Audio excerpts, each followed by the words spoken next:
अस्सलाम वालेकुम friends, welcome back to my channel. उम्मीद करते हैं आप सब खैरियत से होंगे। आज मैं अपने इस वीडियो में आप सबके लिए उर्दू का मज़मून ईद उल अज़हा लेके आई हूँ। तो चलिए वीडियो को स्टार्ट करते हैं।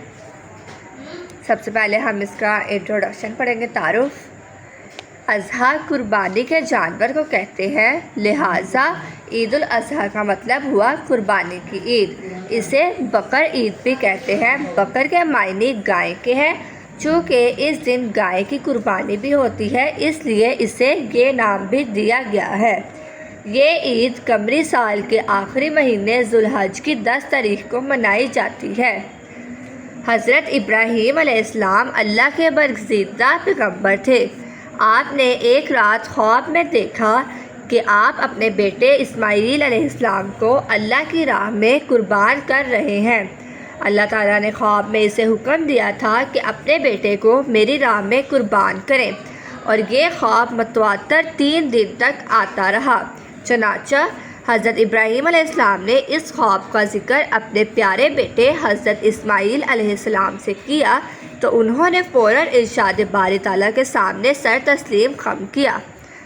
जब हज़रत इब्राहीम अलैहिस्सलाम अपने बेटे को कुर्बानी के लिए बाहर मैदान में ले गए तो फरमाबरदार बेटे ने कहा, अब्बा अपनी आँखों पर पट्टी बांध लीजिए ताकि कुर्बानी के वक्त कहीं बेटे की मोहब्बत अहकामे इलाही में रुकावट ना बन जाए, और मेरे पाँव और हाथों को भी अच्छी तरह बांध लें ताकि मेरे खून के छींटे आपके कपड़ों पर ना गिरें।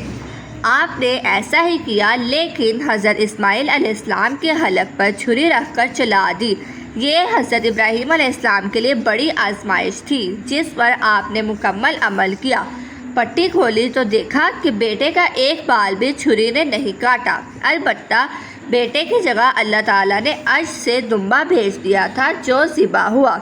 हज़रत इब्राहीम अलैहिस्सलाम हैरान थे। अल्लाह ताला ने कुरान करीम में इरशाद फरमाया, ए इब्राहीम, तूने ख्वाब सच्चा कर दिखाया। अल्लाह ताला ने पूरी उम्मत मुस्लिमा को हज़रत इब्राहीम अलैहिस्सलाम की सुन्नत की पैरवी करने का हुक्म दिया है। बकरे, बकरी, छतरे, दुम्बे और ऊँट और गाय की कुर्बानी दी जाती है। बकरे छतरे की कुर्बानी में सिर्फ एक फ़र्द शामिल हो सकता है, जबकि ऊँट और गाय की कुर्बानी में 7 अफराद शामिल हो सकते हैं। हदीस शरीफ में आया है कि कुर्बानी का जानवर लागर और बीमार ना हो, इसके जिस्म का कोई हिस्सा ना ज़ख्मी हो या कोई हिस्सा ज़ाया ना हो। लोग इस ईद का शिद्दत से इंतज़ार करते हैं। अल्लाह ताला ने ईद उल फितर के मौका पर गरीबों के लिए फितराना की सूरत में इमदादी इक़दामात जारी कर दिए हैं, लेकिन ईद उल अज़हा पर उनके लिए गोश्त का बंदोबस्त कर दिया है। कुर्बानी का गोश्त 3 हिस्सों में तकसीम किया जाता है। एक हिस्सा गरीबों के लिए, दूसरा रिश्तेदारों के लिए और तीसरा अपने लिए रखा जाता है। ये अमल हमें अख़ुवत, हमदर्दी और मसवात का पैगाम देता है और माल की मोहब्बत की नफ़ी होती है। ईद की सुबह मुसलमान गुस्ल करते हैं, साफ़ सुथरे कपड़े पहनते हैं, अपने बच्चों को अपने हमरा लिए हुए ईदगाह या मस्जिद में जाते हैं तो ईदगाह का नज़ारा काबिल दीद होता है। दूर दूर तक लोग सफ़े बंदी के बैठे होते हैं। इमाम खुतबा सुनाते हैं, फिर ईद की नमाज अदा की जाती है। ईद उल फितर की निस्बत ईद उल अज़हा जल्दी अदा करने का हुक्म है। लोग नमाज से फारिग होकर घर जाते हैं, फिर कुर्बानी करने के लिए तैयार होते हैं। बाज़ लोग ये फरीज़ा अपने हाथ से अदा करते हैं, लेकिन जो ऐसा नहीं कर सकते वो कसाब को मुआवजा देकर जानवर ज़िबा कराते हैं।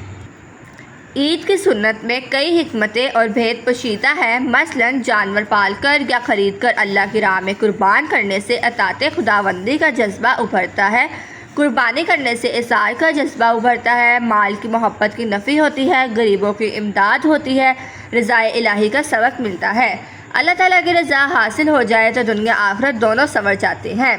जिन लोगों को अल्लाह ताला ने इस्तात दी है वो हज बैतुल्लाह के लिए मक्का मुअज़्ज़मा जाते हैं। ज़ुल्हज की 9वीं तारीख को मैदान अरफ़ात में जमा होते हैं और हज का फरीज़ा अदा करते हैं। ईद का दिन वो मना में गुजारते हैं, गोया फरीज़ा हज और ईद एक साथ अदा करते हैं और वहाँ ही कुर्बानी करते हैं। हमें चाहिए कि हम उस दिन के असल पैगाम को समझें और अपनी ज़िंदगियों में इसे अपनाएं। امید کرتے ہیں آپ کو میری یہ ویڈیو اچھی لگی ہوگی. ویڈیو اچھی لگی ہو تو ویڈیو کو لائک، شیئر اور چینل کو سبسکرائب ضرور کیجیے گا. اس کے ساتھ ساتھ بیل آئیکن کے بٹن کو ضرور دبائیے گا تاکہ میری نئے آنے والی ویڈیوز آپ تک سب سے پہلے پہنچ سکے.